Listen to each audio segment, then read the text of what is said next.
Yo, big up, Wagwan, Y Pre, where you deal with up top blessings. You don't know, but they are back again with another one. This time, it's the Manchester Derby breakdown. But before I get into it, I do want to take a quick look at the comments. We have Ethan, FPL player in the building. Big up to you. Thanks for being here as usual. Also, guys, as you're tuning in, don't forget to hit that like button. Goal is 15 likes today. Also, I'm 2 subscribers off of 160. So if you can hit that subscribe button as well, we definitely very much appreciate it. And leave us comments in the chat. We'll be going through the chat as we go along. We bring in our guest, General Michael Griggs.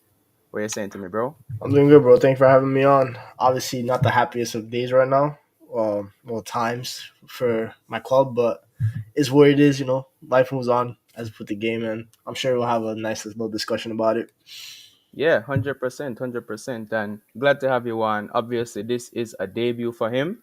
Have worked together before. I don't know if you remember, but we were on a stream, Never a Foul, Yeah, a while back. But hopefully, this is the beginning of having you on for more regular shows. We'd definitely love to have a resident United fan have discussions with. Um, Also have Ethan again with another message. Said tired of these trolls. I don't know. You've been getting trolls in your chat recently because I've been having tons I of them. don't. I don't really do live streams. I do mostly Mm. pre-recorded stuff, so I don't really have that issue. Yeah, I'm gonna have to start doing some more pre-recorded content too, especially since I'm back at work now. I don't have as much free time as I Yeah. would. Hence why we're starting at 7. Um, but I just block them as soon as they come through, Yeah. anyways. We also have Kex O'Neill. Big up to you. Thanks for being here as usual. And guys, like I said, as we go along, just continue to leave your thoughts in the comments, and let's just get right into it. First of all, I do want to know what were your thoughts on the first half from a Manchester United perspective, and also let me know what you thought of City's first half. Uh, I thought we started well, to be honest, which was shocking because that lineup. I tweeted about 500 times about how much I hated that lineup. I had no idea what the plan was going into that game. Me and Ten Hag are not clearly seeing on the same plane on the same level of field right now, but I thought we started well. We had that like half chance like in the first minute. I think the ball went to like Lindelof if he was offside, but like we put the ball in the box, which was I was shocked to even have a touch in City's box in the first half in the first 10 minutes, let alone first 5 minutes. I thought we started well, but then obviously I know how Man City are. They're gonna eventually get control of that game, and you did eventually get control of the game. After I say about the first 10 minutes, I think you were sloppy a little bit. I think it was Guardiola that had like a bad back pass. He got Mm, intercepted. He started off shaky, but eventually quality reigned supreme in terms of in the first half, and you started getting on the ball a lot. You find a lot of underlaps. Bernardo Silva ran that game yesterday. His ability to find the half spaces, which is he's one of the best at doing that. Rodri ran the show. He was able to find spaces. I didn't think United did a good job of covering spaces, to be honest, but we also didn't give you that many big chances in the first half. We did our box defending was a lot better. Obviously Onana made a couple key saves, but I thought City were like you weren't exceptional. I don't think you were mm, even great, but you were good enough to kind of limit us, and you got your goal, whether it was a penalty or not. But you did deserve to go into halftime leading. You did have the couple of big chances because Onana, if it wasn't for the penalty, that header that Holland missed in like the last 5 minutes, we saw in the second half how that's a chance that he usually bags. So yeah.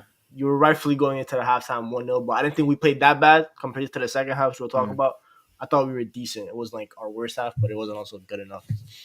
So funny enough, I actually echo a lot of what you have to say, which I actually thought there would be a little bit more disagreement, but I think we started off very shakily. Vardial made 2 early mistakes actually, and yeah, the first one fell to Lindelof. I think it was Bruno that was pressing him, and I was a bit shocked. Like I usually in my previews identify 3 players from each team I think will be key players if either team was supposed to get something out of it. I didn't have Bruno in years because I was thinking, you know what, I don't expect him to do anything. So seeing him start the game like that, I was a bit surprised. Yeah, and the mistakes that we did make, I don't think you guys could turn it into anything substantial. So I'm looking at that. That gave me a bit of confidence. By the way, I had predicted 3-0 coming into the game.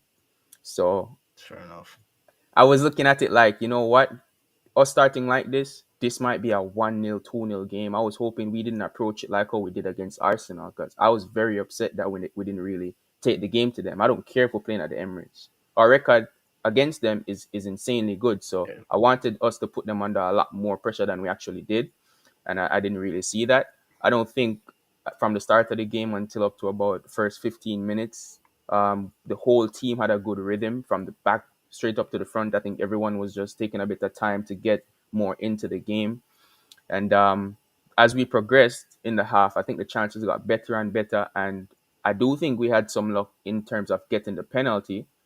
But first pen in 32 years at OT, do you think it was a pen? Like, was it a pen for you? It is a foul, but it's the thing with consistency. They're not gonna call that probably ever again this season. That's my only issue with it. Mm, I think it was very soft. Is it a foul? Yes, Holland did grab him because Holland was in no man's land. He thought he was marking John Stones. He wasn't supposed to yeah. mark John Stones. That was Maguire's man, so he was lost. But I've let's say for example, I don't know if you remember in the Arsenal United game when Gabriel basically bear hugged Hoyland like he's Mark Henry. Yeah. That's what it felt like. He didn't. That wasn't a foul, and that was even worse because that was a 1v1 duel. Hold But on. I'll actually go a step further with that because in the same game, I think it was in the second half or close to the end of the first half, Maguire was doing the same thing to Haaland. He even picked him up. yeah, And I'm like, yo, Maguire does that every game. By the way, bro, he on set pieces he does a lot of fouling, but they never call it because they never yeah, do right, right.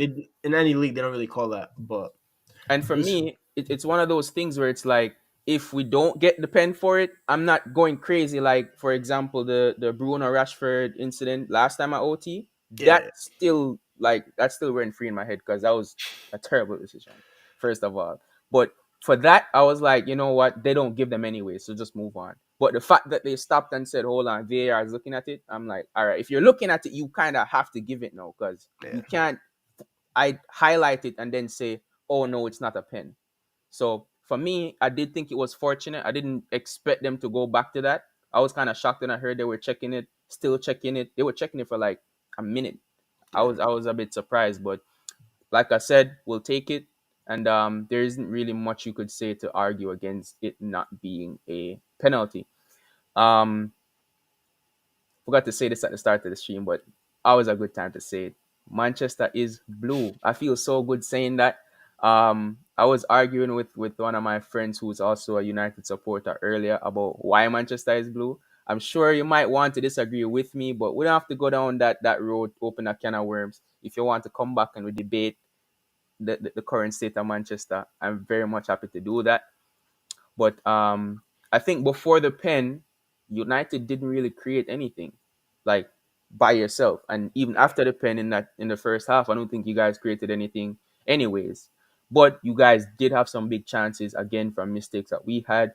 Can think back to Foden making that Back terrible pass. back pass. Looking at it now, Hoyland almost scored from that.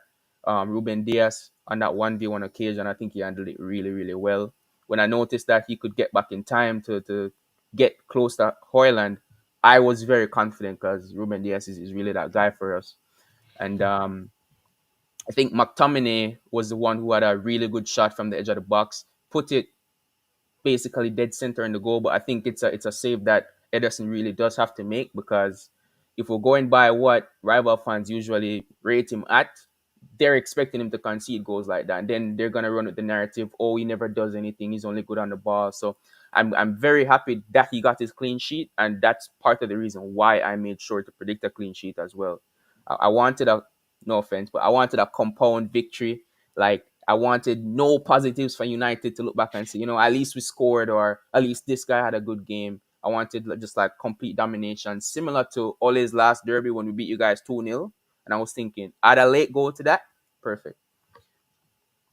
It's fair enough. I mean, yeah. I mean, only the 40th minute to 45th minute we had somewhat of a spell, like the McTominay shot. That's the only time I ever felt confident that we might have scored. Hoyland's chance, Johnstone did really well to kind of put the hand on the shoulder to kind of like throw him off a bit. Because Mm, like United fans might have said like, how is that not a foul? Because like he put his arm on the shoulder, but it wasn't. Johnstone did well to put it on the top. Where if you put your arm on the top over there, they're never gonna call that. That's just football. So it's unfortunate for Haaland because that's kind of the areas where he excels at for us. Like the Galatasaray goal was kind of a similar situation. He's really good at carrying the ball in open spaces, but the McTominay shot it just funny that McTominay's presence in the team was basically to score a goal. That was his job, and mm. the one chance he got, he missed a shot, which sums up Scott McTominay. But to be fair to you, I don't think Hoyland had any. Like I said, you guys didn't create anything. So Yeah, Hoyland, I look at him kind of like Haaland. I'm not expecting you to pick up the. You're not Mbappe. Don't pick up the ball half line, dribble through the whole team, and score a wonder goal. You're a guy who, if we can create for you, I'm betting 9 times out of 10 it's going into the back of the net. So we know it's a player like that.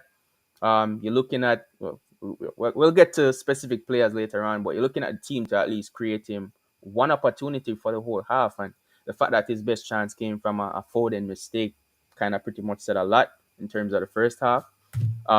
One positive though I think you guys can take is Onana was really good in the game. We had some really good chances close to the end of the game. You mentioned that Haaland chance. Um, yeah, although I think Haaland should have been doing better with that because he was free at the back post and yeah, he just headed it right into the center of the goal. Onana was coming from that side and he could make the save. If he had actually put that at the near post where he was, then I doubt Onana would have gotten to make it. But even outside of that, throughout the game, Onana was really good. So I do want to give him that props. Don't want to take yeah. anything from him. Um, but yeah, let's see what the guys in the comments are saying. Getting some love from MCFR TV saying big up to the guest. Regular viewer of the channel, one of my mods as well. Big up to you. And sub to the Mancunian Way and Big Steve. Thanks for being here again. I'm just telling the people like the stream. Let me actually check where we are now in terms of likes. We're sitting at 8 likes right now, so pretty much halfway there to the goal. Big up to everyone who liked the stream so far. Please do continue to like the stream. Also, by the end of this stream, I expect to see Michael's subscribers going up. So please, if it's at least 2, 3 of you guys, go over there, give him a sub, tell him that Clinical sent you under one of his videos. Definitely would appreciate that. Sub 2 also says Haaland robbed. And Rosemary Gentles says, Clinical, good evening. Love the performance from the team on Sunday. City is speaking at the right time. Lots of positives to celebrate. 100%. And now we don't have a midweek game. We're going into the month of November where we have one away game for the whole month. This month we actually had one home game for the whole month. So it's a nice run of fixtures to go into. That one away game is at Chelsea, which I still think is a very winnable game. So yeah, this could be the start of a really good run from what was what proved to be a bit of a tricky month. But big up to Rosemary every single time. But yeah, moving into the second half, genuinely, I think you guys, I think it's arguable to say you guys got worse in the second half, and we actually got better, like as the game progressed. Fortunately, we got the same chance back to Haaland again, and he put it away for the second goal. Like I said, after seeing him miss it the first time, I was thinking, come on, man. I'm here defending you as the best striker in the world. You cannot have a free goal like that and not score it. And the fact that he got a replica of that same chance and actually put it away the second time, that made me really happy.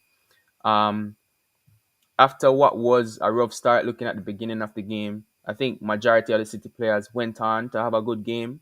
We look at Vardial, who made the two early mistakes. I think he grew into the game so well. I think Diaz was a really big part of that, being that leader as he did. I don't think he had a lot to do in terms of like being around the ball because it was I think most of the time when it came into the back line it was closer to Stones, so he had more defensive work to do. But Diaz is that guy who sits in the back line and he's kind of orchestrating where how the defense is set up. This guy knows he's supposed to be positioned right there. He's always in the perfect position himself, so whatever he had to do he could take care of it with pretty much ease. Stones is back there cleaning up everything. That partnership with him and Diaz, I think, is our best centre back partnership. um, I think Walker handled Rashford very, very well. Rashford didn't really have much to do. I'm not sure if it was when he moved into striker where he Yeah, had that great chance. yeah, with the I think it striker. was Ericsson played the ball over the top and he took it down really good. And if you actually look at it, he wasn't looking at the goal because I don't remember who it was in front of him. I think it was Diaz again, but he was in front of him and he tried to like just turn and just Yeah, estimate where the goal was and just take the shot. Was slightly off target. I think that would have been a really good opportunity for United to get back into the game. And I think it was 2-0 at that point, so it would yeah, have been a very dangerous goal. Bit unfortunate if you ask me, but While he was on that left hand side, I think Walker absolutely marshaled him really, really well. I agree with when you said Rodri and Bernardo ran the show. I think Bernardo was the man of the match for me personally. Sure. Rodri, it's so funny because from all of what I've seen from yesterday to now, nobody's really talking about Rodri, and I understand it because what he's doing now is it's just become so much of a normal performance for him that people like you see him do. It's kind of like Diaz too because no one's really speaking on Diaz. They do something and then it's like, who did that? Oh, okay, okay, it was Rodri. It was Diaz. Okay, makes sense. Like it's just typical, and I absolutely love it. I think one of the things that really made me smile was that the lineups when they came out, I looked at it, I saw no Casemiro. I really expected him to play, and He's not fit, to be Lindelof. fair. No, I heard that he had a knock Yeah. for Brazil, and then he didn't play. Was it the Brentford game? I The know, no, Sheffield yeah, game. Sheffield game. Yeah, Yeah. there was a game after that. The Sheffield game, he didn't play, and I was thinking, you know what? He didn't play that, and he was suspended for the Champions League game. So maybe he's fit now, and he's gonna Yeah. make his return in the team. That's what I was expecting. But then he doesn't start, and Lindelof is at left back. I'm looking at that like this is a great opportunity now for Doku on that side to just absolutely kill him. 'Cause I was expecting Doku versus Regulon, but Doku doesn't play, and Foden's in the team, which again I'll take it. I wasn't sure if Foden was fully fit, but clearly he was. And yeah, I think he completely terrified Lindelof all game. Evans was basically right there holding his hand, and neither of them could stop him. I don't think either of them really closed him down like what they really should have. The games that Foden struggled in is the games that he doesn't really have a lot of space. They put two, three players on him, and he can't receive the ball how he would like. And when he does, he'd have to turn straight back down into our half or drop into our half to pick it up and then try to do something from there. So I think the game plan for Foden was just absolutely wrong from a United perspective. I was very happy with Jack Grealish as well off that left hand side. He did a lot of long shots, which he doesn't usually do. Lots of them were blocked and saved, but I think he overall had a really good game. He was involved in that second goal for Haaland as well. Um, I think Alvarez didn't actually probably was our worst player, and he wasn't bad because he was doing a Yeah. lot of physical work, pressing, getting really busy, and basically giving the defense a lot to think about. But in terms of actually contributing, he didn't really do much. And yeah, that's pretty much it. What sorry, what are your thoughts on that? Second half. I mean, second half. I was just like, I was ready to get alcohol. I'm not gonna lie. That's what that game Mm, was. That's what that game was out of me. Now once she scored the second goal, it was game over. I think me just being miserable just didn't turn the game off because I just like enjoying my misery and I didn't turn the game off. But nah, it was over at that point, which is a shame because we actually started the second half kind of similar to the first half. We had like I think Bruno had that shot on target off the corner. I think it was like a Rashford short corner, and then Bruno like knuckled it, and Ederson did well to not spill it. And then after that, Bruno tried some dumb long pass that Dallo was meant to get, but he wasn't able to get it. And then you guys attacked the 2v1 space. We left him behind, and the Holland goal came. And after that, it was like United players kind of just gave up. They're like, makes no sense, especially because Ten Hag made the wrong substitution. There was no point in taking Amrabat off to bring on Mason Mount. I thought that's what killed the game for me. It was 1-0 at that point. We finished the first half also. You're like, so in my opinion, as a coach, I would have personally just gone with the same 11, start the second half, give them 10 minutes, 10 to 15 minutes, see how they play. If they still look horrible, then you make your substitution. But I would have changed the 11. And then we were left with a McTominay Ericsson pivot. And as we saw in Copenhagen midweek, that's not a good defensive pivot. And they got lucky against Copenhagen because it's Copenhagen. Man City is a whole different beast, obviously. mm-hmm, And we got punished for it. So like for me, yesterday was all on Ten Hag. Like if I had to place blame, it was 80% on the manager, 20% on the players. Because for me, the players were set up to fail. Marcus Rashford. If you compare the positions that Marcus Rashford was picking up the ball compared to Jack Grealish, you look at how like different the system was. Jack Grealish was always getting the ball in space. Dallo was like 5 yards away from him every time he got the ball, so he was able to drive at him, and he either cut in or shoot, or he found Bernardo Silva on the underlap, which made the game very simple for Jack Grealish. While Rashford had to go up against Kyle Walker, couldn't really. Rashford's already short of confidence, so Kyle Walker's already a tough matchup within itself. Out of form confidence for Rashford made the matchup even that much tougher for him. And yeah, Hoyland was feeding off scraps. Bruno was doing nothing on the right. The midfield, honestly, Ericsson was probably our best midfielder yesterday. He had some decent moments. That pass to Rashford that you mentioned, that Rashford did well to actually dummy Walker because Walker was like with him pace for pace, and then Rashford kind of like dummied him in a sense. He didn't like shoot it first time. He controlled the ball at first, so Walker ran past him, which created the shot opportunity, but he scuffed it, which is what it is at the end of the day. But nah, bro, second half was just boring. It was like kind of that 21-22 season on the only his last game Hmm. where City just treated like a training ground game. That's what it felt like.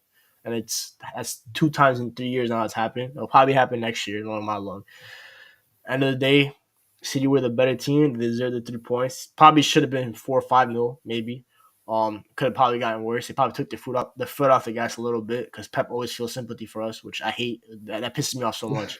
This fake comment, it actually pisses me off so Yeah, no, much. I get it. I know exactly what you That mean. sympathy thing, man, I hate that. So yeah, end of the days, it was a game that I actually was like, I predicted a win because like hopium and stuff like that. Yeah. Just pray and hope. But because I figured the players would like show up some fight, and how would probably make the right decision, but that's not what happened. And now you're like thinking, obviously our fan base is kind of split with Ten Hag now. My thoughts are, if I'm not Ten Hag out, but if he got sacked today, I wouldn't feel anything. Yeah, okay. So my question is like, what would it take like for United to sack him? Not necessarily for you to be Tenag out, but like Okay. what do you think needs to happen before they're like, yeah, this is untenable. It's I not gonna think the work. first window will be after because that last match of the Champions League where we played Mhm. Bayern, we have Anfield right after all that same week. So those are 2 games where like let's say we get knocked out of Champions League that Wednesday or Tuesday, whatever day it is, Yeah, the Liverpool game becomes a must and win. then you get the Liverpool game, and let's say you get thrashed again at Liverpool. As a football club, you gotta have some pride, and Yeah. obviously, I think money's tight right now. I don't know what the financials look like for Man United, like in terms of how can they afford to pay off his contract, stuff like that. I'm not an economic major. I don't know, Mm. but obviously we're gonna have new ownership coming in as well in terms of the sporting side. When Jim Ratcliffe comes in, that sporting side is his job. He's gonna be making those decisions. And as of right now, apparently he still wants Ten Hag as manager, but he's stripping him of all his transfer power. That's getting taken all away. But let's say come Smart that move. Liverpool game, we're like eight, we're still eighth or ninth, and we Is get that smashed. is that Anfield or OT? Anfield, it's at Anfield. So Oh, if we get smashed damn. there and we're still like ninth, we're out of Champions League. Think about it. You're already out of Champions League. I don't Mm. know. We'll probably be in Europa League, which makes it even that much worse because I don't want to be in that competition. I just have no Europe at all. So yeah, so it's like at that point, I don't think they will sack him. I think he stays a whole year. I don't know if he'll be here next year. I don't know what the Ratcliffe will think about him, but if let's say we out of Champions League and we get smashed at Liverpool and we're like eighth or ninth place by then, we're like 8-10 points off UCL spots. I would think that he gets sacked. Similar how Jose got sacked. It's actually the same situation, except Jose got Mm. past UCL knockout. He got past the UCL group stages. To be fair to him, he got us into the knockout stages. But I think we were eighth when he got sacked. Um, and it was to Liverpool. Funnily enough, the same day. By the way, that game is the same exact day as that is December 16th. It's the same exact day that Jose got sacked 5 years later. And I've said that Mm. this season is very reminiscent of that season. It's gotten bar for bar right now. So we'll see. I just don't think he gets that. But right now, like I think United should be like putting out some feelers out there to like see what managers are Yeah. available. But to be fair to them, I don't think there's any manager out there that can really do much better than Ten Hag. Like I'm gonna be real. Like there's no one really out there. Like who's available that they can go get in the free agent market. There's only just Conte, and Man United will not hire Antonio Conte. Hansi That Flick. I He's don't even want. available. I don't want Hansi Flick. I don't rate him. I personally rate him as a manager. I Mm. just think that That's Bayern. fair. I think that Bayern thing was just like a lot. He like kind of fell into the right situation. He fell into a Bayern team that was hungry. They just had the coach sack and 1 game a week in UCL, no crowd. I think that benefited them.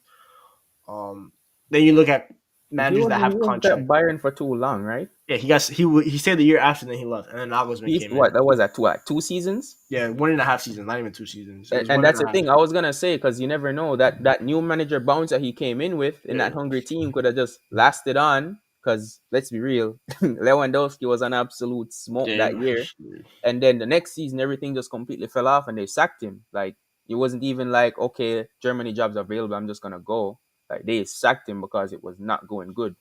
So you do have a point there. So yeah, I just don't know. My like let's say my dream target would be like unrealistically would be to go get Diego Simeone. That's the manager I want at Man United because I think he has a personality that this team needs right now. and he's also kind of had like he's kind of like have that Fergie mentality. Like he's kind of built Atletico into his own image. That is his football club. Is no one else's football club. Similar to how Fergie Man United was his football club. I think Simeone has that aura about him, but he'll never leave Atletico for Man United. So there's no point in even me thinking about that. And then you're like, you're the Zerbies, but do you? I don't trust the Zerbi to come into Man United's football structure and Hmm. replicate what he's done at Brighton. It's just a shortage of managers. So Ten Hag's lucky in that sense that there's really no other alternative out there. I don't think Graham Potter is I don't think Graham Potter is an option because we saw how he crumbled at Chelsea under the lights and That and that is the exact reason why you can't get the Zerbi. Like that exactly. step up You can't for trust. Yeah, Potter, I you don't could trust. see that it was just huge. And I don't think the Zerbi, from his perspective, should be looking at the United job as No, such a big risk to go in and take it.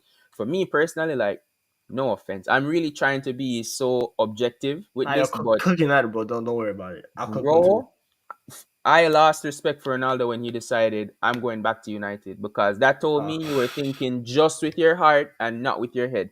yeah, Cool, thinking with your heart, perfectly fine. But United has been like a career destroyer for years now, just like Chelsea is right now. For managers, for players, it's literally just there.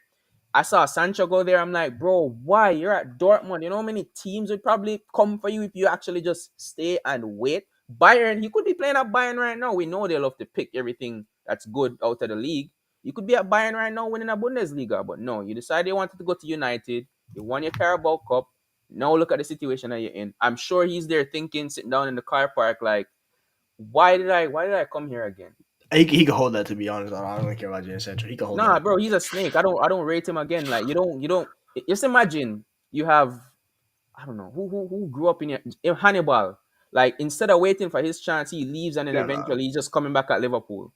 Bro, what? Like what you never grew up with no morals? Like if there's one club I would say, yo, don't go to as a City fan, it's United. Pick any It's other club in the world. You want to go to Liverpool, Arsenal. I'm not gonna even look at you too funny. It's just football. When you go with direct main rivals and we only really have one, let's be real, lose my respect for you. To be fair to Sancho, I don't think he wasn't like a diehard City fan. To be fair to him, like he was in the That's academy, but like fair. That's I don't fair. think he was like a Phil Foden, for example. Like I think that Right. like kind I'm of just saying, like, your look new at it from academy my kids. perspective as a Yeah, yeah, City yeah. I fan. think your new academy I kids don't are I like don't rate you after that. I think your new academy kids are like kind of like if they went to United now, you're kind of be looking at Yeah. themselves like I forgot who it was. I think it was Charlie McNeil's kind of like the last one that we poached. We just poached like the Fletcher twins, but they're Yeah. Darren Fletcher's kids, so obviously Yeah. that's a United. I looked at that. I knew they were eventually going to Yeah, go to United bro. anyway, so I'm not even Uh, looking at that. I just think Um, I think like Ronaldo, obviously he can't. I mean, yeah, that was an own like that was his own saga. But bro, even Varane and Casemiro, I'll see that's with that because he's that's a pretty well level said. raiser. So if he's looking at that poor team and saying, you know what, I can go in there and fix this. Fair enough. You think you're the man? That's Go what in he there, did. To be cool. fair, And well, and that then no, he did go in there and raise the level, and it didn't work because one, over time he probably realized, was it really this bad? And two, he's not exactly getting better as the years go on. So eventually the wheels are gonna fall off. For Ran, I'm looking at it like, bro, why did you come to United? That I really don't see the whole thing behind. How come well he didn't play? Tactical he. reasons? What's up with that? I don't know. To be fair, I think Varane was really wanted to join United like a decade ago before he rejoined Real Madrid. Like Rio I Ferdinand's don't his think I heard idol, about that. so like he always wanted to join, and he wanted the new challenge. So like Okay. Premier League, so like that's why he joined, and we pay him a good amount of wages to be. I think he's top five highest player in the league, so that obviously help matters. But I mean, I said don't buy Real Madrid players. I'm tired of that. That's a whole other transfer philosophy that I don't understand. Yeah. That we keep going after these guys. I say Barcelona and Real Madrid are two clubs I never buy from because they've already played at the highest level you can play at your whole career. That's the highest level. That's the pinnacle. After that, they're not gonna have that same hunger. Um, so is what Before it we is. before we continue, let me actually get through the rest of these comments. Yeah, There's not but a lot of them left, and then a couple more points I do want to get your thoughts on. Elijah tuning in, big up to you, my bro. He says, yes, yes, Wagwan Clinical. Today it feels rough for me. Oh, he also says, I had an earthquake in Jamaica. I'm telling you, that was one of the strongest quakes I've ever felt. But thank God no one died. Definitely. Hope everyone there doing good. I saw that it actually did a good amount of damage to some places. I saw like people were fainting, getting rushed to the emergency room at the hospital. Hope you and all of yours are good. And I actually think there's a couple more like within the past 2 months. So guys, stay on high alert. Make sure y'all staying safe. Elijah says thoughts on Messi robbed Haaland the Ballon d'Or. You telling me that the World Cup is more achieving than the bro? I'm gonna tell you this right now. I knew Messi was going to win that World Cup. Haaland, he doesn't have that aura that Messi has. Because if it genuinely, and this might just be my city bias, I do admit that sometimes I can't fully filter it out.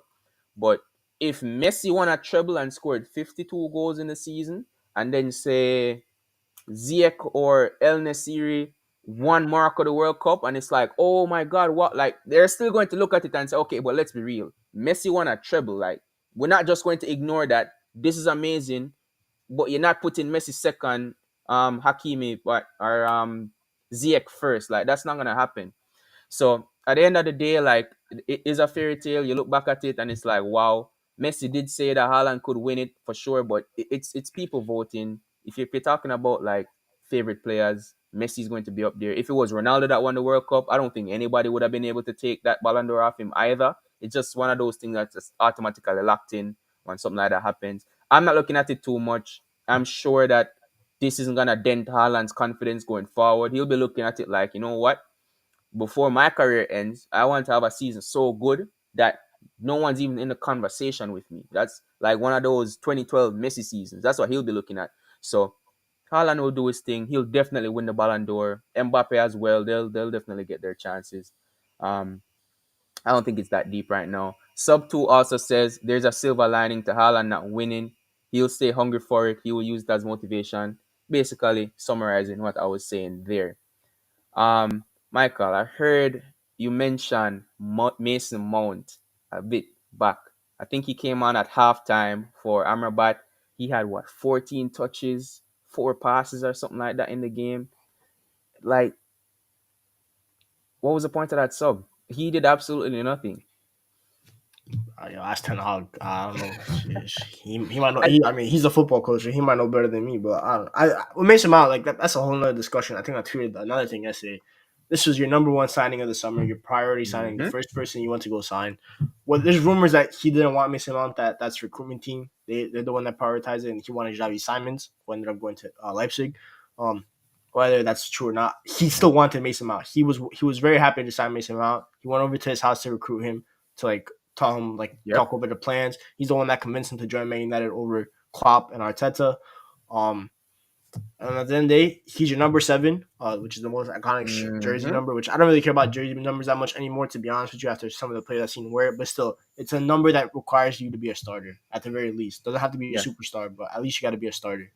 And he's on the bench for Scott McTominay, who just only because he scored 2 goals 2 weeks ago on some random ass cameo. It makes no sense to me. Um, it's clear that I don't know what he's thinking right now. I think Ten Hag is just under pressure and he's just panicking on his lineup choices, which for me shows that he thinks he's under threat and he's just gonna start picking who he thinks can get him goals. Which I guess Scott McTominay is a bigger goal threat than Mason Mount. I don't really see it, but Mason Mount clearly doesn't fit this system right now because I don't know what the system is. The system seems like a basketball system. Like I don't know. I don't know if you watch Mhm. basketball, but obviously Not really, but we're go both from ahead. New York, so I'm a Knicks fan. Like Ten Hag's coaching style seems more of a basketball system than Tom Thibodeau for the Knicks seems like a basketball system, and that's a professional basketball team. We're just Mm. going up and down chaos. We have no idea what our game plan is. I don't know how Mason Mount fits in it. I think he's been decent for us. I'm not gonna say he's been a record breaker, a world breaker, or anything, but he's been decent when he came back from injury. He's done some of the things correctly. Bro, Calvin Phillips has been decent for Manchester City since he's come in, but the Calvin Phillips, decent is not good enough, bro. That's the thing. Like, well, I especially never, for what we I don't need. think, Like, we I don't. need somebody who can fill in for Rodri. Decent isn't. Yeah, I know. We don't need that. I think with We Mason need a Mount, starter who's gonna be I a never expect marquee. I never expected Mason Mount to be like this. Like he for me is like a 7 out of 10 player. Yeah. He could give you a 7 out of 10 every game. Like that's pretty much it. He'll give you the occasional above. He'll maybe give you the occasional below, but he's a consistent player. I just don't think that he should have been our priority signing. He shouldn't have been our first signing. I think he can contribute to Mm, a good team. I mean, he did contribute to a Champions League winning team.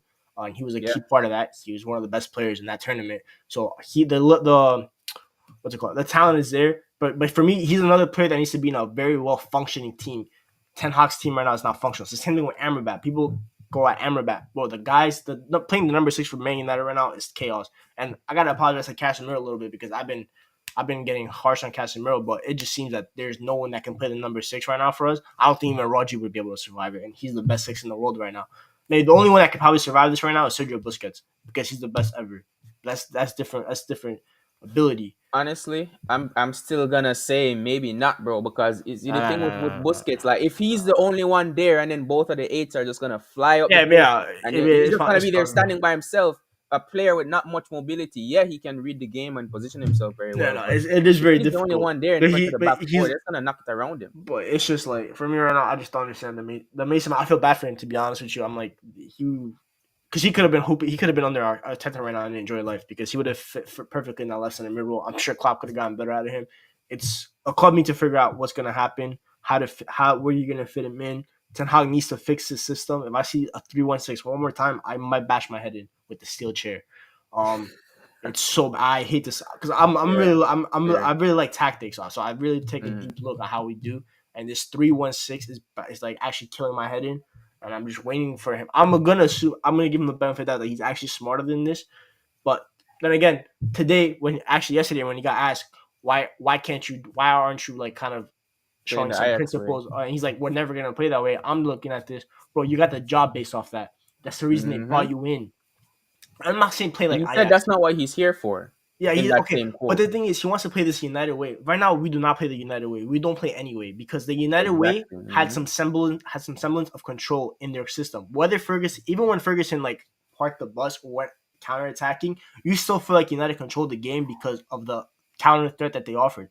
This United team does not offer counter threat because the United of old would have punished that Guardiola mistake yesterday. Yeah, We went to hundred Etihad. I percent. remember Daniel And James and the Foden one, don't and the forget photo that. one. Hmm. Daniel James made Man City crumble one time. Martial when he was on form. Rashford when he was on form. They've punished Man City. Even last year, Garnacho. This Man United team right now, what was the counter threat yesterday? Bruno had to, it wasn't there. So we don't know how to counter. We don't know how to play in possession. What do we know how to do? We just know how to run around. We know how to press. That's pretty much it. So that's why a lot of people keep blaming our players for this. But I'm looking at the coach. Okay, you can't play the Ajax way, right? Because these players Hmm. don't symbol that. So put a system like he did last year, which he did well, that caters to your player's strengths. He's not even doing that right now because But that's what he said. That was the whole basis of his whole quote, he's because like he said they're not I'm playing building a the system. Ajax way because you don't have the players that Ajax had. He's working with the players that you have. He said the players dictate how we Yeah, play. First that's of fine by all, me. That's fine by me. I've never heard a top world No, class no, there's manager managers say that that. say that. There's All managers right, that say that. fair enough. Ancelotti does that. The He's managers that different. are at the top usually implement Yeah, their philosophies on their teams, at least in some way or form. Like, you don't be like, okay, this is what I have, so this is what I'm gonna work with. The second season in your first season when you come in, fair enough. Like, I get that you might not be able to fully implement your style of play. Pep did that big risk when he first came in, and we finished third. It could have been worse. Maybe could have been better, but at the end of the day, we didn't have the full set of tools to do what we actually wanted to do. You saw that in the second season, we actually hit 100 points. So you could see stuff starting to form together. For me, I'm looking at the current state of United, and I think Ten Hag has a big part to play in that. I'm not saying he deserves to get sacked, but because the reason why I say that is because I don't think the problem stops at him. yeah, of course. I think right now the problem with United is going back years in terms of decision It's making, the like people above. just poor decisions back to back from the top all the way down. So that's what got you here right now. So one decision doesn't fix it. Getting in the shakes don't fix it immediately. Sacking a manager doesn't fix it immediately. Getting new players doesn't fix it immediately. All of that stuff is true. But I think Ten Hag has a big part to play in what's going on right now. You look I at the agree. game yesterday, he put Mount on, right, for Amrabat. Now, not Ericsson, McTominay, I've been hearing he's playing this more advanced role. We saw how much he was getting on the ball. He's playing and in getting in shooting positions a lot. Who was supposed to be the number 6 there? Because there are a couple of players for United that I personally don't rate. Luke Shaw is one of them. Martial is one of them, and McTominay is one of them. Majority of the time, I see these three players. They are not good enough for what I used to see from Manchester United in the past. and what I hear Manchester United fans want their team to be now. Those three are not at the level required consistently enough for that to be the case. But all three of those players are players that choose to switch it on and turn it on when they're playing against us. So I'm like, so you have all this energy for us, but then when I need you to say when you playing Liverpool and we're in the title race, and I'm saying, yo, Martial, score a goal and take some points off of them, you just gone missing. So I'm seeing all this stuff and I'm like, what are these players actually on? Like, where's the mentality at? McTominay, I don't rate him as a six. I think further up the pitch, he can give you something of value like a good shot. Maybe Edison saves it and someone else there to tap it in. We scored, I think, the third goal from a situation like that. Roger hit his long shot and it bounced off to Haaland. Situations like that can get you in good positions. But if you have McTominay on the pitch for that reason of being more advanced, and then you also have Ericsson, who for me is a 10. He's not supposed to be in a pivot, in my opinion. I think he's way better as a number 10. And Mason Mount, who again, you I wouldn't play him in a pivot either. I don't think he's that type of player. I didn't even think Van der Beek was that type of player, but Ole did it anyway. Like where's the defensive solidity coming from when you have those three midfielders on the pitch at the same time? Additionally, I'm looking at some of his signings, and like you said, I don't know what the style is because you have you be bringing players like Amrabat and Anthony, who for me they're much better in a possession-based system. But then you buy Mason Mount and you give Bruno the armband. Like those players are more counter-attacking, more physical, back and forth gameplay, like you were saying earlier. So why, like, how is this going to work as one cohesive unit? And he's saying like we're trying to play more direct.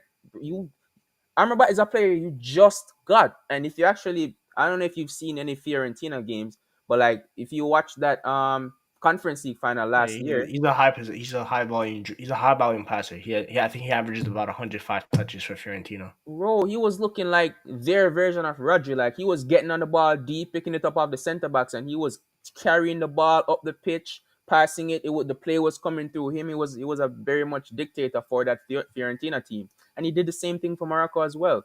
Additionally, he has good defensive attributes to him as well. Don't get me wrong, but I wouldn't look at him and say, "Yo, this is a direct like." Casemiro for me is more of a direct player in that six role than Amrabat is. Bringing him in, I thought that was a great opportunity to actually, bring in that Ajax style that he was talking about. But now he's saying that's not even what he's trying to do.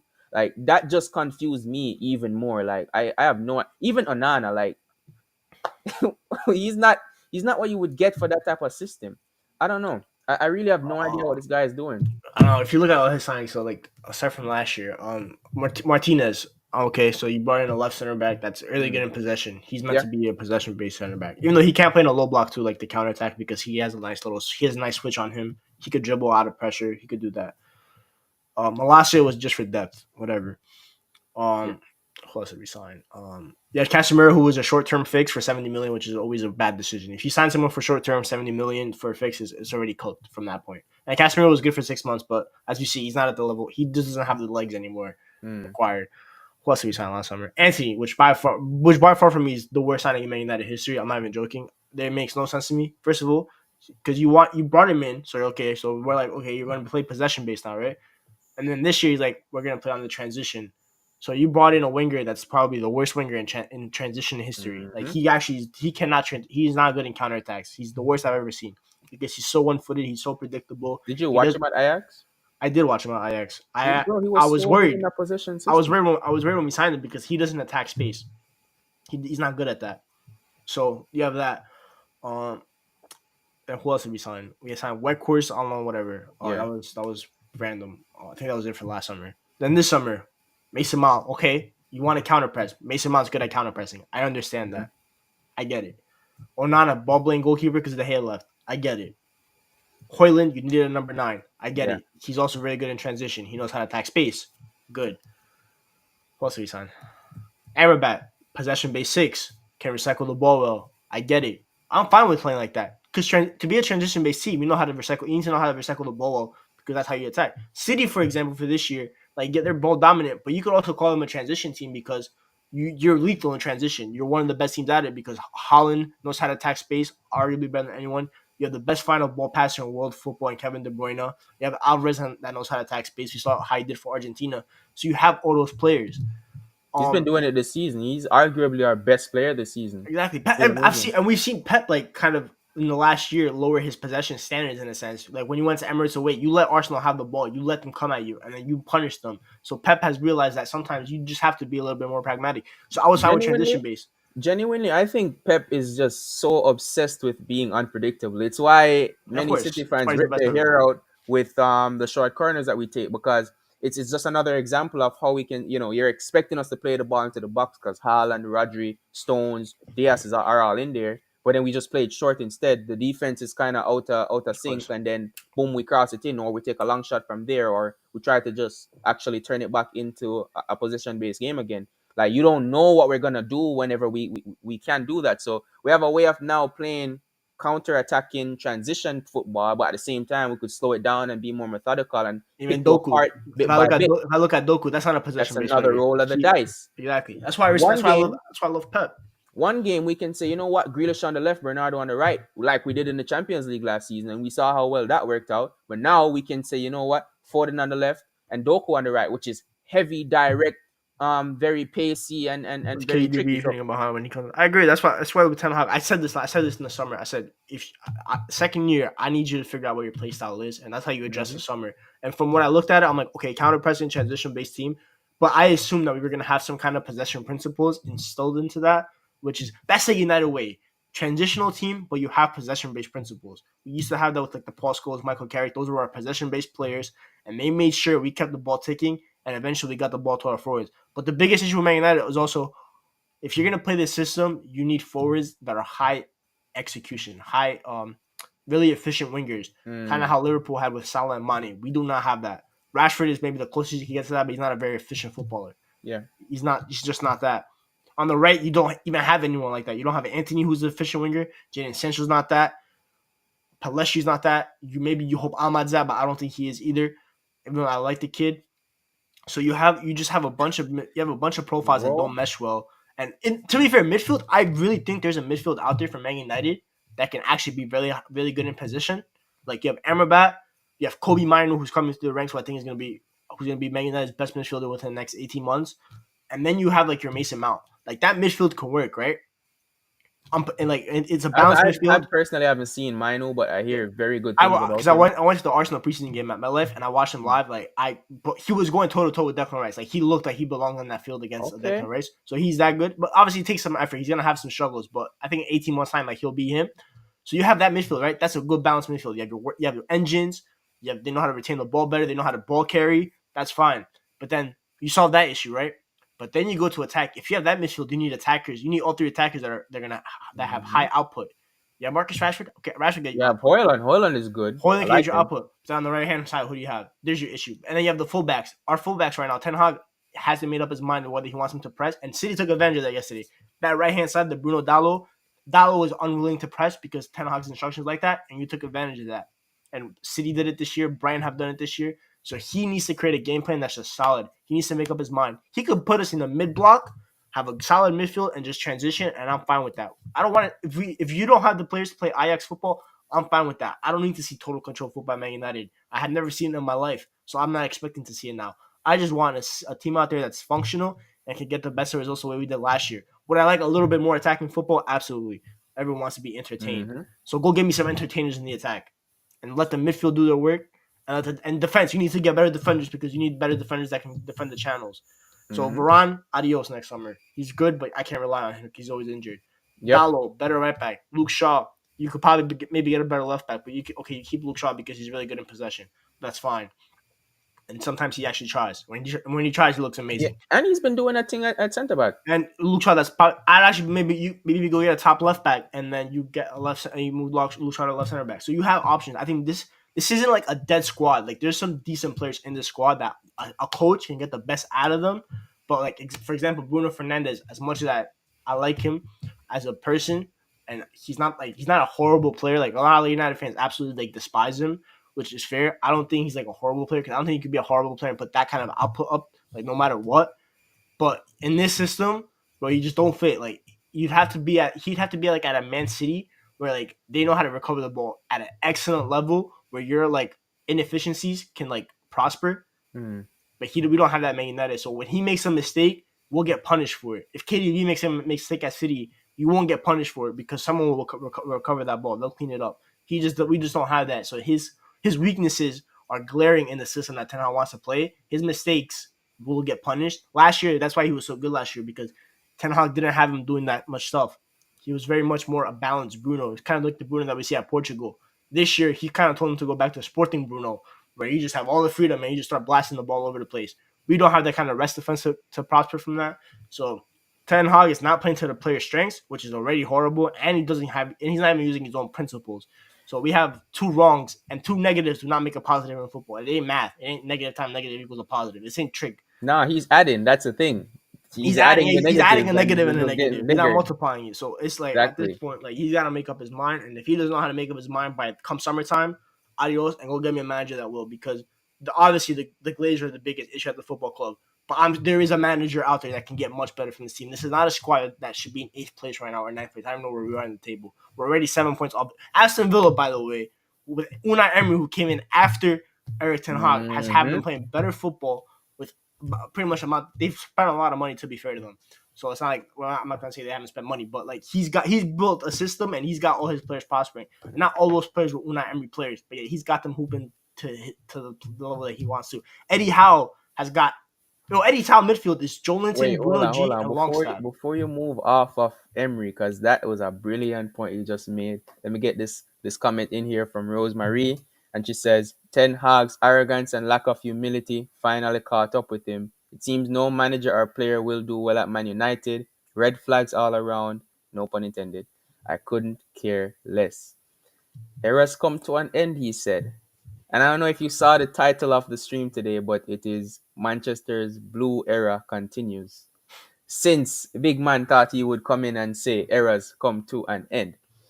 What I will say to that Unai Emery point is what you said about Ten Hag earlier about you don't need the beautiful football and the entertainment. I'm like that as a football fan too. Like I can sacrifice that if it is effective, right? So if you're gonna get me Diego Simeone and he's gonna play or Conte and he's gonna play the worst football I've ever seen, just make sure that it works because that's the only way I'm gonna accept that. I think Unai Emery is one of those managers. I think if Arsenal had kept him, they would have definitely won more than what Arteta has won in this length of time. I genuinely do believe Thing with that. Arsenal I is think though, they're a football club that is the opposite of me. They need to have beautiful football. That's their culture. That's Wenger's known that Wenger built them on that. They're the beautiful. They were pretty much the beautiful football club. They were like kind of like the Barcelona that's of fair. That's England. fair. They need to play beautiful football because even at their worst under Wenger, you saw the patterns of play, the little flicks, the Fabregas when that era, like it was still beautiful. Van Persie, they brought But the beautiful football. the history that club has, they're accustomed to winning things. Of That's course, why the fan yeah. base is having an absolute meltdown right now in regards to Arteta. Because look at last season, they were amazing, and it gave a lot of fans a lot of confidence. But a lot of their hardcore fan base was very disappointed because they don't think he'll ever win anything at the club.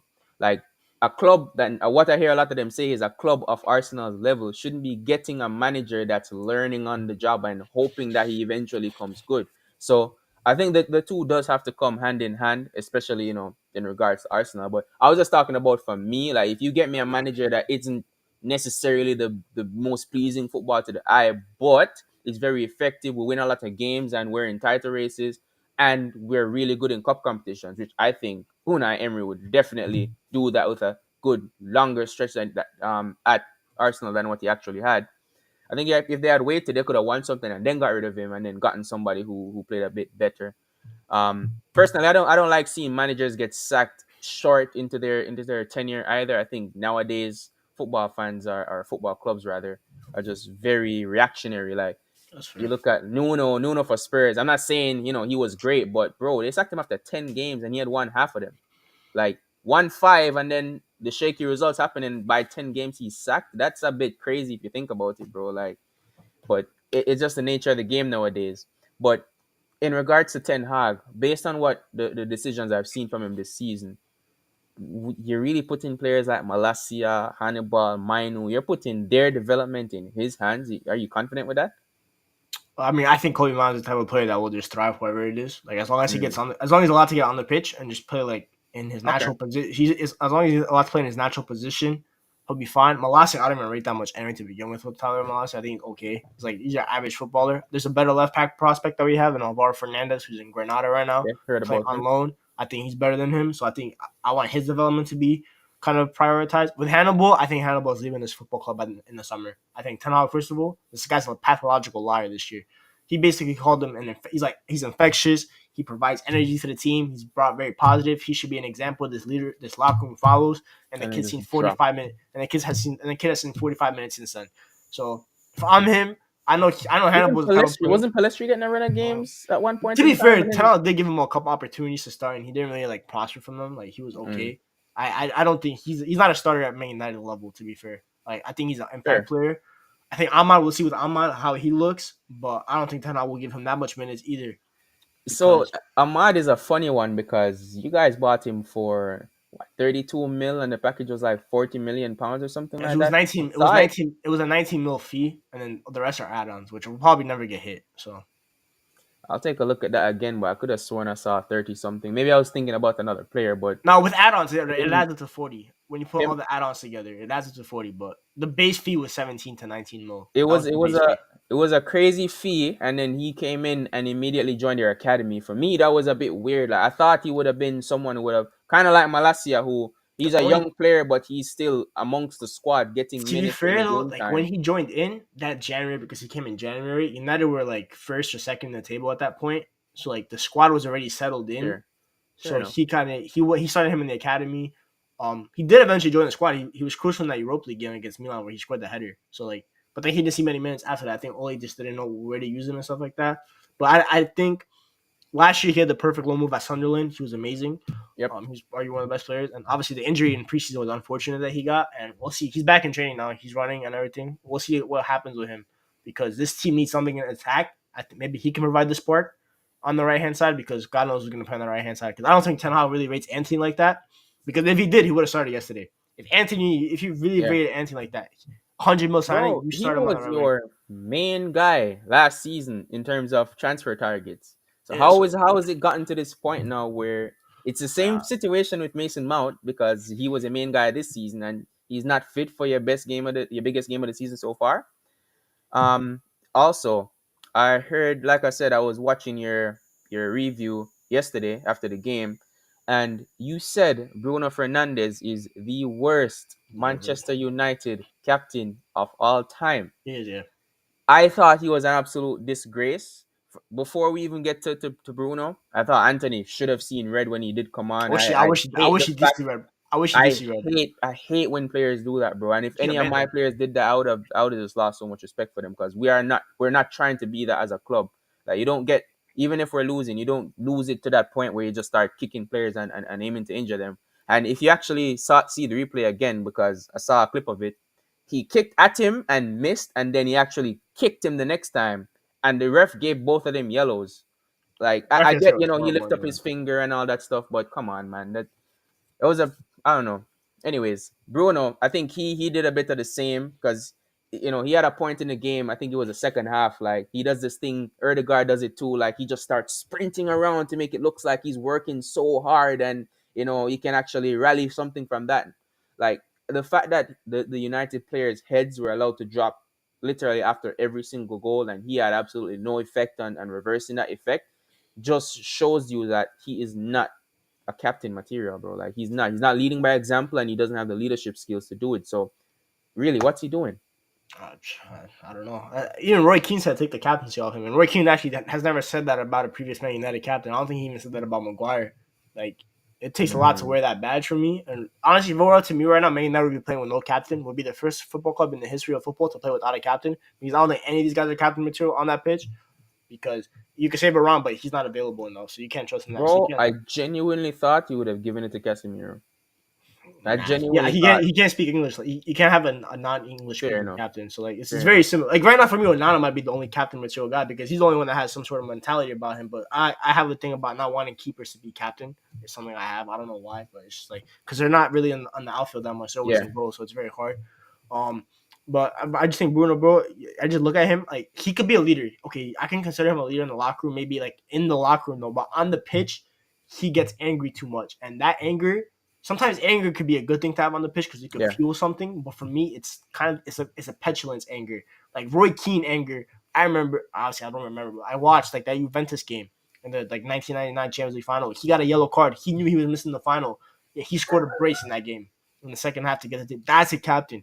And for yeah. me, Bruno just doesn't scream captain. He's very petulant, and when things don't go his way, he starts arguing. He starts messing up. He's a hothead, and I just for me like it's like last year he technically wasn't captain last year. Like, he was okay as a captain, but the Liverpool game, for example, he was so bad in that, and he was the captain on the pitch that day.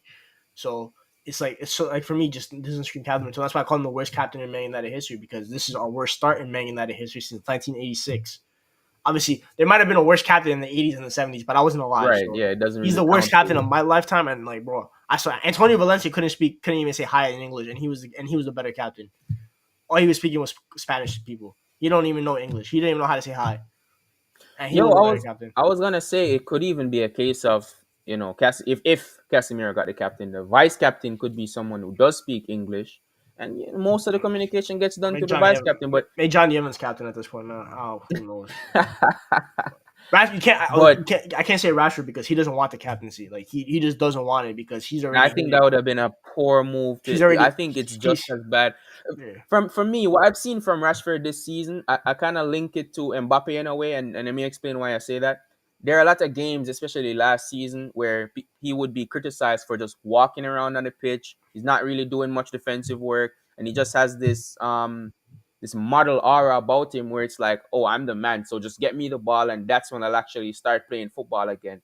I think I've seen a bit of that from Rashford this season so far. Like, I think in that Forest game, even though you guys won, he didn't really do much. In the Arsenal game, he was Actually, the absolutely Forest game was his best. terrible, The bro. Forest game was his best tracking back. Actually, to be fair, that was his best Well, pressing game. that one I only really saw the highlights of. I can't lie, I Yeah, didn't no, watch. he ran It's he not ran the type he of game me as a rival fan is yeah gonna he say, "Let ran a me lot turn that this game. on." He ran a But lot that game. To be I fair, watched the Arsenal game and he did nothing in that game outside of score that goal.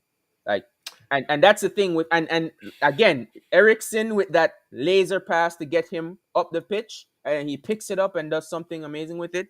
That's his thing. Like, he just comes alive in moments. I think Bruno Fernandez is a bit of that as well. Like, when there's an opportunity to maybe make a moment out of this, like for example, against Burnley. Both of them were absolutely terrible against Burnley. That game I definitely watched the entirety of. And yeah, like for me, for Foden, for example, both are academy graduates, now first team players. I think if Foden was putting down performances like that, where it just looks like he's physically not trying, I don't care about having a good game or not. The bare minimum is that you are a fan of the club that is allowed to wear the shirt and impact the game. Try and do something, bro. Like, actually show some effort on the pitch. That's the bare minimum I ask for as a fan. So I think with Rashford people got to factor in how many sprints he makes a game. He averages the most sprints in a Premier League match out of every player in the league because he has to run so much because of the system that we have. So like, it's a point of like, do you risk tracking back so much, like just like tracking back like a Martinelli, for example, right, the whole game, but then that affects your ability to what's it called, make your on runs the on other the end of the offensive pitch, end. So it's kind of like it's a lose lose situation in that kind of sense. So like, do I think he could track back a little bit more? Absolutely, obviously, like, but people want him to be like this workhorse off the ball, but also be this magician on the ball. And for me, he just doesn't. He doesn't have that in him. He doesn't have the engine for that. And this is a guy that had a broken back, by the way, like a couple of years ago. So that injury already limited his pace already. So he had to fair. save up so much energy. So But I do agree with the sense like he should be working a little bit harder off the I ball. think I think both things can be true because I've seen situations where they're knocking the ball right next to him and he's just there Yeah, I watching, or agree. he's just walking, or That's where I light have the issue. jogging. Like, That's where at I have the least issue. in those situations, like, close down, double up on the player, like He's press like them, Liao. It's win like the ball, and then Him and score the Liao next are goal. hideous twins. I like to call him. Mm, Him and Liao are the same exact player. You can maybe say Liao's a better dribbler. I think Rashford's a better finisher. Um, they're those kind of players, and it's gonna be like you either rate them for that, like you either rate them very high because of what they can do at the offensive end, and you can live with what they don't give on the defensive side, or you just hate them. That's why. But Rashford on the captaincy was because like he's already so hated by the fans. There's no point in giving him the captaincy. I don't It's think it would just work. It wouldn't work. So it's just at this point, like I don't even know who could be captain. Make one of the assistant coaches captain. Make I don't know. Just play with no captain, man. Is there a rule you have to play with the captain? Like it's just an armband. Like bro, just That's a good point. every I single never heard game, of just that. have a different player go up to meet the referee and the other captain of the team, bro. Just do mini money mo. I don't know, man. Bro, it's just an armband. Like it don't really mean that much. And for this squad at least, obviously, Yeah, fair enough. Fair enough. captaincy means a lot. But with this squad doesn't have a captain. There's just no captain for me. But surely you can understand why I say like Varane, Yeah, they have the Ronaldo. That's leadership. They like have the leader. They no, have no, the no. lead. They have the. Why would you go to the club Oh right yeah. now? Is what I mean. Like if like future players looking at the club right now, surely you're looking at the situation like, yeah, I'm gonna swerve that. For example, if United and Liverpool are interested, probably the better career move is to go to Liverpool right now, objectively speaking. But you Sometimes it's guys that will legacy. get good players, Sometimes of it's that course. legacy talking into you though. Like, Yeah, yeah, no, naturally you what will if you're the get good one? players What because of if you're that. the one that can change United's hopes? It's the same thing I say about managers. People say managers should stay away from Man United, but what if you're that manager that brings Man United back to glory? Imagine how good that looks for you. Like the next manager that wins Man United a Premier League title, you're the first manager winning United a Premier League title since Sir Alex Ferguson. Like that means a lot. Like it's That's fair. That's that fair, holds and weight. I'm sure that's exactly what Ten Hag was thinking Yeah, when he bro. went there because he's a manager who was He believed in definitely on himself. the up when He believed in when he was himself. He's leaving like, Ajax. this is the club, bro. I can win. If I win this club something, then I could do it. And then if I win this club something, and then maybe a Real Madrid come in for me or something like that, or a Bayern Munich, who I think Bayern Munich Fair is the enough. dream team to coach. So, Fair because enough. this is the same guy that didn't want to go to Barcelona. This guy, like when Barcelona came in for him, I remember I think it was after Coleman. They're like, he's like, not really. I don't really feel him right now. So Yeah. Just to wrap up on the second half of the game, because I didn't even finish. There's just a few more things I wanted to talk about. Again, props to Onana. He had some great saves in the second half as well. I think spilling that ball to Haaland was a bit shaky, but at the same time, it was a bit difficult for him to catch. Raji kind of booted it at him. Only thing you could say is maybe he could have pushed it further away, but it did land squarely for Haaland, and he could turn that into an assist and the third goal. At that point, there were many United fans leaving the stadium. Absolutely beauty to our ears. I want to big up all of the City fans who were in the stadium in the away end because through the TV, bro, I could hear all the songs we were singing. And from what I'm hearing from people who actually were at the game, they outsang United the entire game.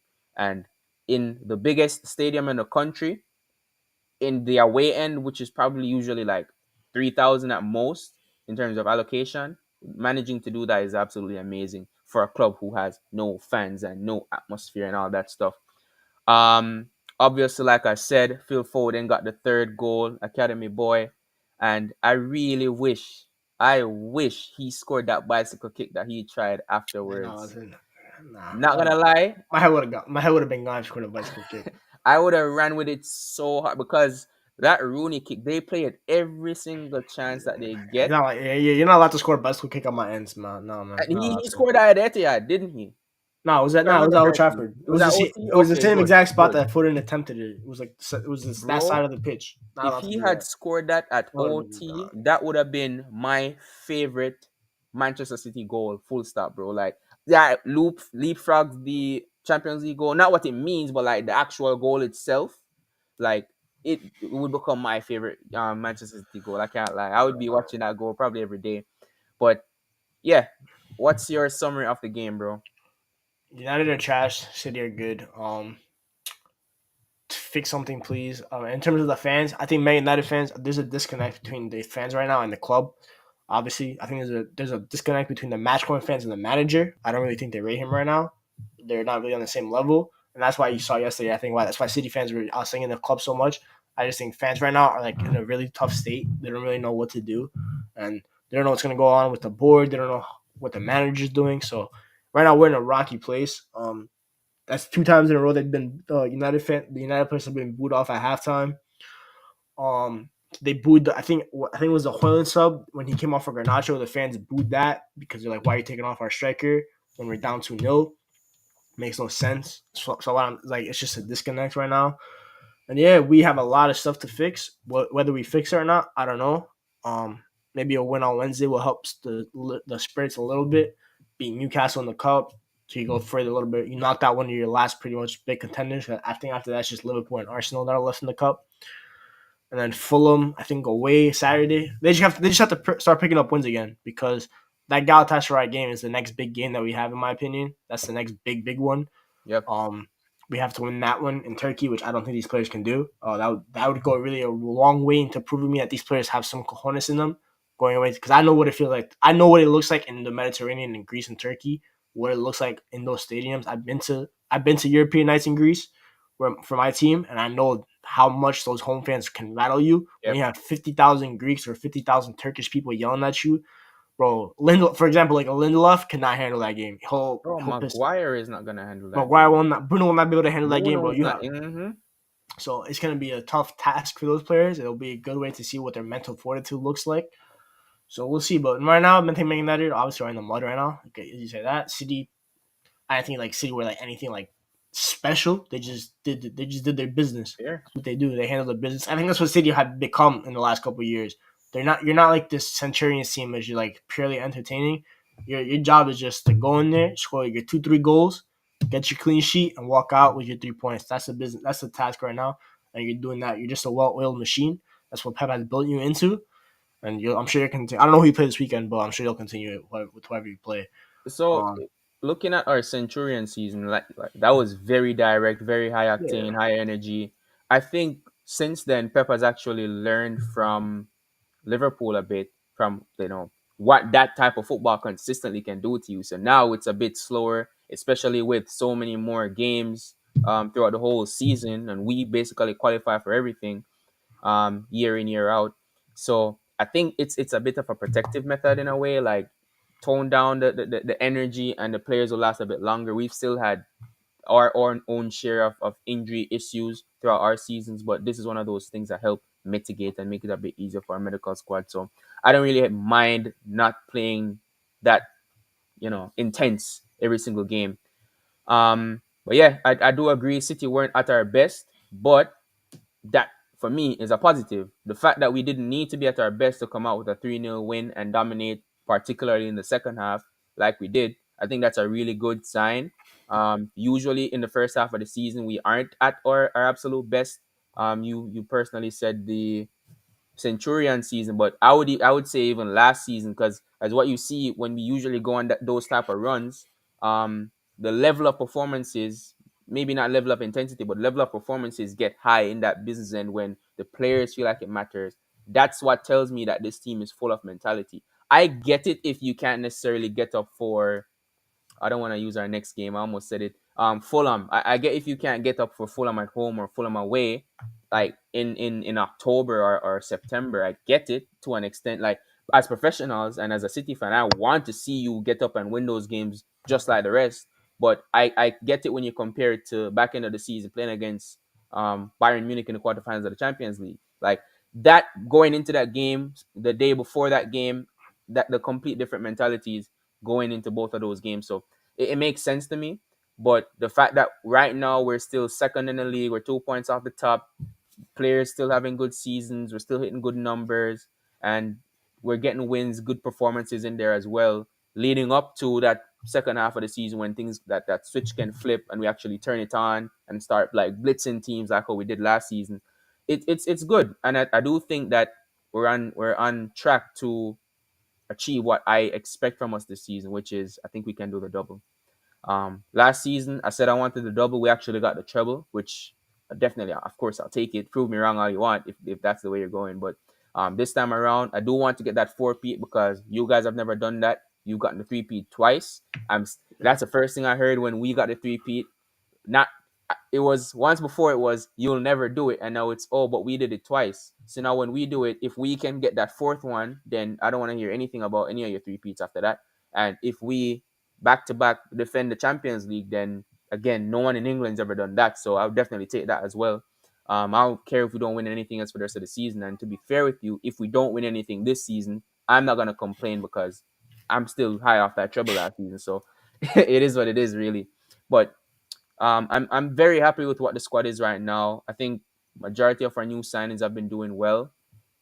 Obviously, people are flacking Kovacic and Nunes for recent performances, but I've seen both of them have good games, and I do think this is just a rough patch, and they'll get better as the season goes on as well.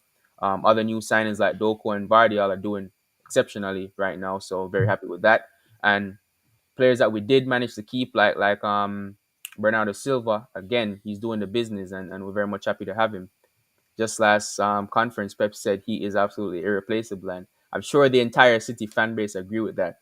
But it's a definitely feel good vibe in the club right now, even before the derby. And this is supposed to only kick us on even further. Our next game is Bournemouth at home, so Haaland gets a hat trick there, he'll actually become the fastest player to get to 50 Premier League goals. So I'm hoping to see him break that. Obviously, it might take a bit longer, but I do think this month is the month that he hits that. And I do see that you guys have Fulham away as your next Premier League game, I think. And you Yeah. have Newcastle in the Cup coming up. Newcastle are gonna want their revenge for last I season. didn't even care if we lose that game, to be honest. What I do think is a bit concerning from a United perspective is you have a midweek game. We don't. Our game is on the weekend. I think on Saturday. You guys also play on Saturday, and you play this Wednesday coming up. And then after that game, you have Champions League on the Wednesday again, I think. And then 3 days after that, you have Luton at home, which should be a win. But No, no, no. if your players go into that game thinking it's a win before kickoff, and then you have a Burnley situation where you get dominated again, or something of the like, Since that game's at home, I think it won't be like I'm not saying we're gonna fair enough. smack them, but like, Fair it'll enough. probably be like a 2-0, 1-0 that we just like struggle to score, but eventually the ball just goes in the back of the net somehow, some way. I do think Probably. you'll win it. 100%. I do think you guys will win it.